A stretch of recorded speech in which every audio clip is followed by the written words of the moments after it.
Assalamualaikum warahmatullahi wabarakatuh. Saya Hapsari Larasati dengan NPM 22670045 kelas 5B Informatika. Kali ini saya akan mempresentasikan tugas doxing dari mata kuliah pengantar keamanan cyber. Doxing adalah tindakan mengumpulkan dan mempublikasi informasi pribadi seseorang tanpa izin, biasanya dengan maksud untuk mempermalukan, mengancam, atau membahayakan individu tersebut. Informasi yang dipublikasikan bisa berupa nama asli, dokumen penting, alamat rumah, nomor telepon, email, tempat kerja, atau bahkan rincian keuangan. Doxing sering terjadi di dunia online, terutama dalam konteks sengketa atau konflik di internet. Biasanya motif pelaku doxing adalah untuk melemahkan atau menyerang korban, baik dalam kehidupan pribadi maupun profesional. Tindakan ini sering dianggap sebagai pelanggaran privasi dan dapat memiliki konsekuensi hukum. Tergantung pada yurisdiksi dan sifat informasi yang disebarkan. Tahapan doxing melalui Index of KK meliputi yang pertama yaitu pencarian melalui mesin pencari. Menggunakan query khusus untuk menemukan direktori atau file KK. Kemudian, mengidentifikasi sumber data. Data ini biasanya dalam format seperti PDF, gambar, atau teks. Yang ketiga yaitu mengunduh atau mengakses data. Data pada komputer kartu keluarga seringkali berisi informasi penting seperti nama lengkap, nomor identifikasi, alamat rumah, dan rincian keluarga. Yang keempat yaitu menganalisis dan menyaring data, menyaring informasi yang dianggap relevan atau sensitif untuk dipublikasikan atau disalahgunakan.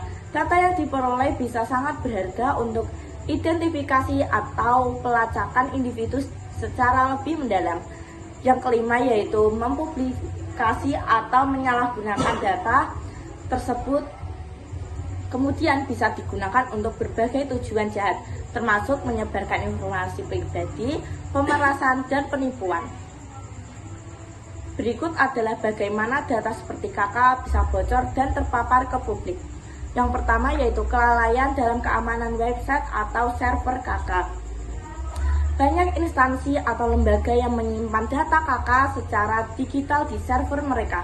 Jika server atau website tersebut tidak diamankan dengan baik, misalnya tidak ada proteksi password atau enkripsi, direktori berisi data KK bisa ditemukan dan diakses oleh siapapun, termasuk melalui pencarian seperti Index of yang memanfaatkan direktori terbuka. Yang kedua yaitu phishing dan penipuan digital. Pelaku kejahatan cyber dapat menipu individu untuk memberikan data pribadi, termasuk KK melalui metode phishing. Misalnya, korban diminta untuk mengunggah salinan KK melalui email palsu atau situs web tiruan yang terlihat resmi. Yang ketiga yaitu penjualan atau kebocoran data oleh oknum internal. Terkadang pembocoran data terjadi di dalam lembaga yang memegang data KK. Oknum tertentu di dalam organisasi dapat menjual dan membocorkan data ke pihak luar untuk keuntungan finansial. Yang keempat yaitu malware dan serangan cyber. Serangan malware atau ransomware dapat mengeksploitasi kelemahan pada sistem komputer atau perangkat pribadi untuk mencuri data, termasuk salinan digital dari kartu keluarga. Setelah diretas, data bisa diekstraksi dan disebarkan di internet atau dijual di pasar gelap. Serangan cyber yang menargetkan server perusahaan, lembaga pemerintah, atau penyedia layanan online yang menyimpan data KK yang bisa mengakibatkan kebocoran besar-besaran. Yang kelima yaitu ketidaksengajaan oleh pengguna atau admin. Pengguna individu mungkin tidak sengaja mengunggah data KK ke platform yang tidak aman seperti media sosial, aplikasi pesan, atau layanan cloud publik tanpa pengaturan privasi yang memadai. Administrator situs atau penyedia layanan terkadang lupa menutup akses publik ke file sensitif seperti KK yang diunggah ke server. Hal ini memungkinkan pengguna lain untuk mengakses file tersebut. 6. Pengguna aplikasi atau layanan pihak ketiga yang tidak terpercaya. Layanan online yang memproses data pribadi bisa menjadi target serangan jika mereka tidak memiliki standar keamanan yang tinggi. Yang ketujuh yaitu peretasan layanan cloud atau penyimpanan digital. Banyak yang menyimpan data seperti KK dalam layanan seperti Cloud, Google Drive, atau Dropbox. Jika akun cloud tersebut diretas karena kata sandi lemah atau tidak adanya autentifikasi 2 faktor, data KK bisa dengan mudah diakses dan disebarkan. Yang kedelapan yaitu pengelolaan dan distribusi data oleh pihak tidak berizin. Beberapa pihak yang mengumpulkan data KK misalnya untuk keperluan administrasi seperti peminjaman, pengurusan asuransi, atau layanan lainnya mungkin tidak memiliki kebijakan yang kuat dalam melindungi privasi data.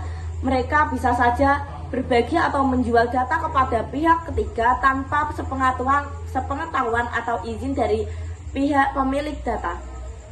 Yang kesembilan yaitu kecolongan atau proses digitalisasi dokumen. Dalam proses digitalisasi dokumen pemerintah seperti kartu keluarga, terkadang ada kecolongan di mana file digital tersebut tidak dienkripsi atau disimpan ke server yang kurang aman. Data tersebut bisa saja bocor atau diakses oleh pihak yang tidak berhak dan pengamanan tidak memadai. Berikut adalah beberapa cara untuk mencegah kebocoran data termasuk data KK. Menggunakan enkripsi data server. Enkripsi adalah teknik yang mengubah data menjadi kode yang tidak dapat dibaca tanpa kunci deskripsi yang sesuai. Ini akan membuat data tetap aman, bahkan tidak berhasil diakses oleh pihak yang tidak berwenang. Autentifikasi dan ganda. Ini menambahkan lapisan keamanan karena pengguna tidak perlu memasukkan kata sandi, tetapi juga kode verifikasi yang dikirim ke perangkat lain, misalnya ponsel. Ini membuat akun jauh lebih sulit diretas. Yang ketiga yaitu proteksi akses file dengan password.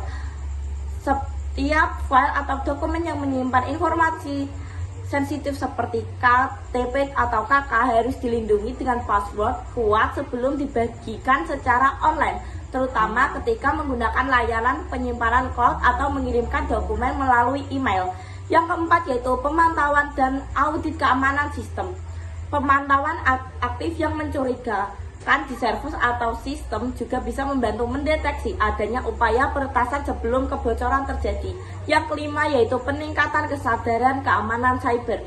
Melakukan pelatihan atau sosialisasi kepada karyawan dan pengguna mengenai pentingnya keamanan cyber, termasuk bagaimana menghindari serangan phishing, menggunakan kata sandi yang kuat, serta cara menyimpan data sensitif yang aman.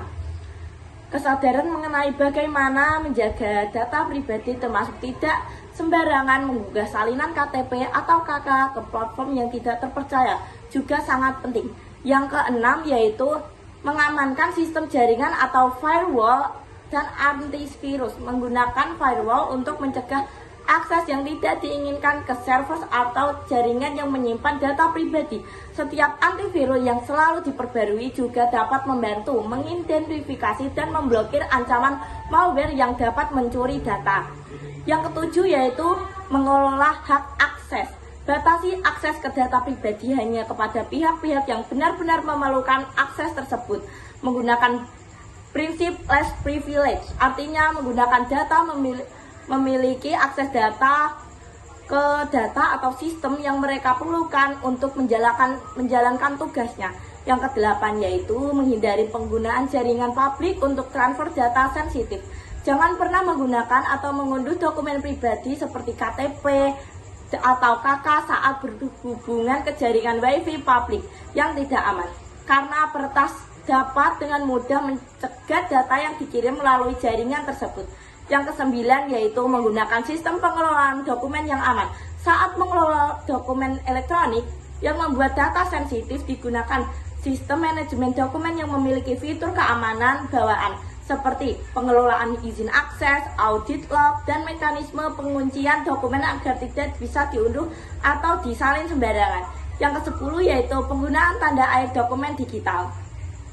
Saat membagikan dokumen seperti KTP atau KK secara digital, tambahkan tanda air yang membuat nama penerima atau tujuan pengguna dokumen ini membantu meminimalkan penyalahgunaan dokumen, karena dokumen tersebut menjadi lebih sulit digunakan oleh pihak yang tidak berwenang. Yang ke-11 yaitu mengatur kata sandi yang kuat dan beragam. Pastikan setiap akun yang menyimpan atau mengakses data pribadi digunakan dengan kata sandi yang kuat, terdiri dari kombinasi huruf besar, huruf kecil, angka, dan simbol. Hindari penggunaan kata sandi yang sama untuk berbagai akun. Yang ke-12 yaitu pengaturan privasi di layanan cloud. Jika penyimpan dokumen sensitif di layanan cloud, misalnya Google Drive atau Dropbox, atur hak akses dokumen menjadi private atau hanya dapat diakses oleh pengguna tertentu yang ditentukan, bukan publik. Jangan pernah membagikan link yang dapat diakses oleh siapa saja tanpa izin khusus. Lalu selanjutnya, tidak mengunggah data pribadi ke platform tidak terpercaya. Hindari mengunggah dokumen seperti KTP atau KK ke situs web atau aplikasi yang tidak terpercaya atau tanpa kebijakan privasi yang jelas. Pastikan platform yang digunakan memiliki reputasi yang baik dalam melindungi data pengguna. Perlindungan data dalam format fisik. Selain perlindungan digital, jangan lupa untuk menjaga keamanan dokumen fisik seperti salinan cetak KTP dan KK. Simpan dokumen di tempat yang aman dan hindari meninggalkan di tempat yang mudah diakses oleh orang lain. Yang ke-15 yaitu menggunakan layanan keamanan cyber profesional. Bagi organisasi yang menangani banyak data pribadi, bisa mempertimbangkan untuk bekerja sama dengan perusahaan keamanan cyber profesional untuk melakukan pengujian penetrasi secara berkala guna memastikan bahwa sistem mereka tahan terhadap ancaman. Sekian dari saya. Assalamualaikum warahmatullahi wabarakatuh. Sekian dari saya. Assalamualaikum warahmatullahi wabarakatuh.